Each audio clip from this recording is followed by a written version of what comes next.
Assalamualaikum warahmatullahi wabarakatuh. Perkenalkan, nama saya Khafifa Rizkina TN dengan NIM 23210102 dari Rombelsi dengan dosen pengapu Pak Ondo Tepesati Sahri, Eskom Mkom.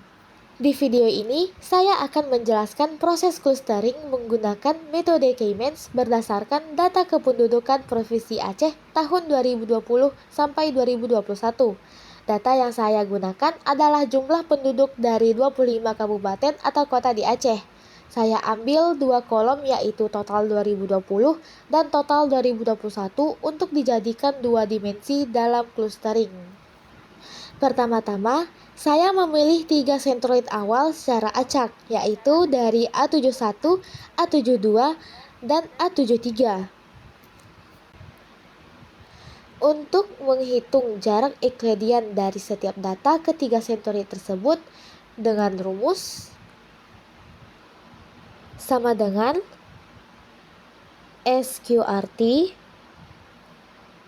buka kurung 2 kali X1 dikurangi C1 tutup kurung pangkat 2 ditambah buka kurung X2 dikurang C2 tutup kurung pangkat 2 ditutup kurung lagi. Nah, maksud SQRT di sini X1 ialah total 2020 di setiap baris ini. Nah, jika X2 ialah total 2021 di setiap baris ini juga. Lalu, untuk C1 ialah total 2020 dalam sentroid cluster 0 dan seterusnya. Begitu juga pada C2 total 2021 dalam sentroid cluster ini. Dalam tutup kurung setiap barisnya. Nah, pada cluster iterasi 1 ini dimulai pada A1 di sentroid 1.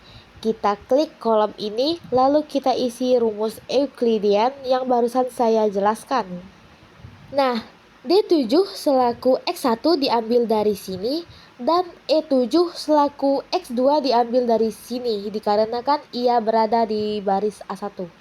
Lalu di bagian C36 selaku C1 ialah dari sini, dan D36 selaku C2 dari sini, karena ia berada pada sentroid 1 ya.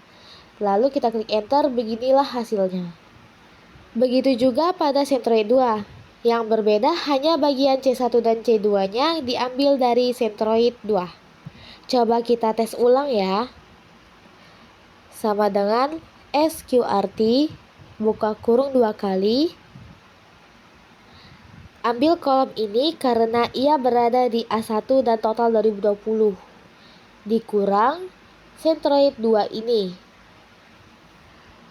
Tutup kurung pangkat 2 ditambah buka kurung, ambil kolom ini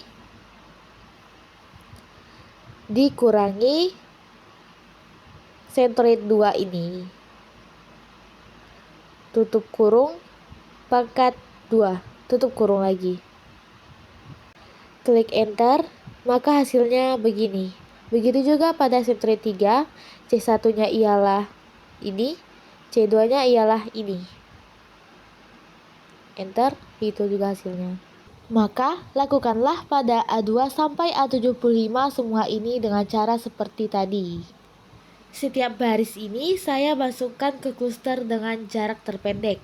Misalnya, pada kolom ini terdapat nilai 26.436,58, sedangkan yang lain di atas 26.000 sebelumnya, maka ialah yang paling kecil nilai clusternya.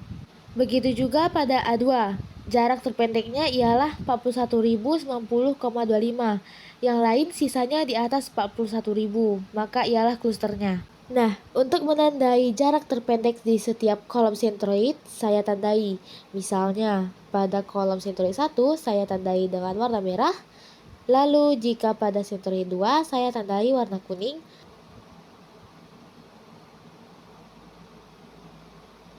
Begitu juga pada sentroid 3, saya tandai warna dengan warna hijau.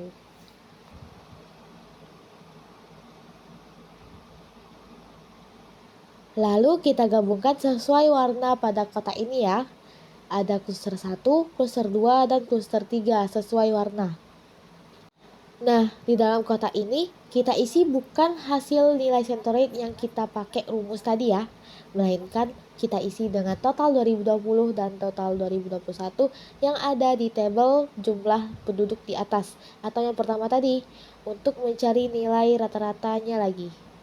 Selanjutnya, kita mencari rata-ratanya untuk melanjutkan iterasi berikutnya.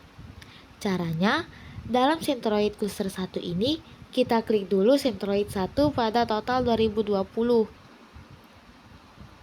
Kita coba ulang ya. Sama dengan average, buka kurung. Nah, kita tarik semua yang warna merah ini yang ada pada 2020 dan cluster 1. Soalnya kita sedang mencari rata-rata centroid cluster 1-nya. Tutup kurung, enter, maka seginilah hasil rata-ratanya. Begitu juga pada 2021 cluster 1, kita tarik aja yang warna merah 2021-nya. Untuk cluster 2 2020, kita tarik warna kuning 2020-nya.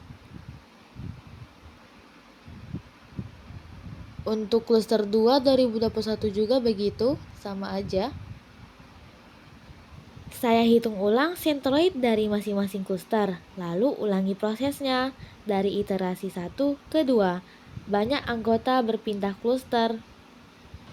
Yang sebelumnya cluster 3 warna hijau ada 9 menjadi ada 11. Lanjut lagi sampai iterasi ketiga. Nah, di sini hanya 16 yang berpindah, sisanya sudah menetap di tempat. Yang pada sebelumnya H16 berada pada cluster 1 atau merah, tiba-tiba pindah ke cluster 3 atau hijau. Mau gak mau, lanjut ke iterasi keempat. Oke, kita buat lagi iterasi keempat untuk memastikan apakah masih ada yang berpindah clusternya. Karena A16-nya tidak berpindah lagi, maka sampai sini saja proses K-means selesai.